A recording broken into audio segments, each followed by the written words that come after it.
नमस्कार, स्वागत आहे आपले व्ही स्टोरी इनसाइट्स या आपल्या आठवणीच्या चॅनलवरती। आपण पाहणार आहोत स्वावलंबी अपंग। आज पगाराचा दिवस असल्याने सुरेश मोठा खुशीत होता। त्याचे बाबा त्याला आज नवीन पुस्तके आणून देणार होते। बाबा घरी कधी येतात आणि आपण कधी बाजारात जातो असे त्याला झाले होते। कारखान्यातून परत आल्यावर सुरेशच्या बाबांनी सुरेशला बाजारपेठेत नेले। बाजारपेठेत कितीतरी मोठी मोठी दुकाने होती।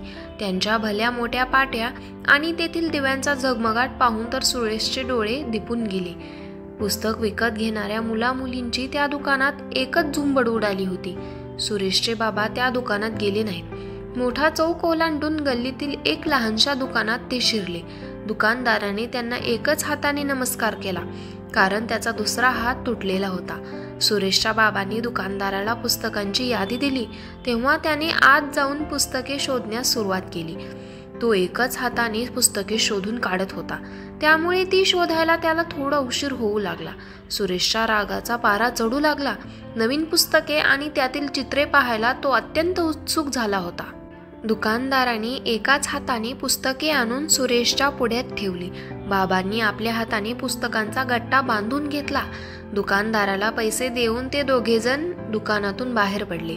दुकानदाराने पुन्हा हसत हसत एका हाताने सुरेशच्या वडिलांना नमस्कार केला। सुरेशने रागाने विचारले, बाबा, मोठी मोठी दुकाने सोडून तुम्ही याच दुकानातून पुस्तके का घेतली हो? तो दुकानदार थोटा असल्याने पुस्तके द्यायला सुद्धा त्याने किती उशीर लावला। सुरेश, मी मुद्दामच त्या दुकानदाराकडून पुस्तके घेतली। का बरं? तू पाहिलं नाहीस? तो एकाच हाताने काम करत होता। त्याला पूर्वी आपल्यासारखेच दोन हात होते, पण तो एका अपघातात सापडल्याने त्याचा एक हात कापावा लागला। तरीही तो निराश झाला नाही। त्याने पुस्तकं विकण्याचा धंदा सुरू केला। पण बाबा, सुरेश म्हणाला, त्याला दुसरा हात नसल्यानं पुस्तकही नीट बांधता येत नव्हती। दुसरं कोणी मदत नाही का करणार? छे छे, त्याला हे मुळीच आवडणार नाही। अंगी कष्ट करण्याची शक्ती असताना दुसऱ्यावर अवलंबून का राहावं? म्हणून तर हा दुकानदार थोटा असूनही पुस्तकं विकण्याचा धंदा करतो आहे। तो आपला भार कुणावरही टाकत नाही। कष्ट करून मिळवण्यात त्याला किती समाधान वाटत असेल। यासाठीच तर आपण या दुकानातून पुस्तकं विकत घेतली। आपलंही काम झालं आणि त्याच्या श्रमांचंही चीज झालं। वाटेत चालत असताना सुरेश मनातल्या मनात त्या दुकानदाराचाच विचार करत होता।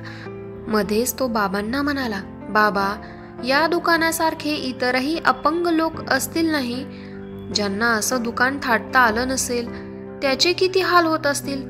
सुरेशचे बाबा म्हणाले, नाही सुरेश, हे लोक शिकले आणि काम करू लागले तर ते इतरांसारखं आनंदाने राहतील। आपल्या गावातच अशा लोकांसाठी निरनिराळी कामं शिकवण्याची सोय आहे। सुरेशने आश्चर्याने विचारले, पण अशा लुळ्या पांगळ्या लोकांना कामं तरी कोणती शिकवणार? ते म्हणाले, अरे, कितीतरी कामं आहेत। छपाईची यंत्र फिरवणं आहे, विणकाम आहे, भरत काम आहे, रंग देणं आहे, आणि हेच काय, अरे, काही अपंग तर पायांच्या बुटांत कुंचला धरून चित्रही काढतात। खरंच का हो बाबा? मग तर आपण एकदा त्यांची शाळा पाहायला जाऊया। असा हा भा. दो. पाटील यांचा धडा स्वावलंबी अपंग। हा पाठ आणि व्हिडिओ आवडल्यास लाईक, शेअर, सबस्क्राईब नक्की करा। धन्यवाद।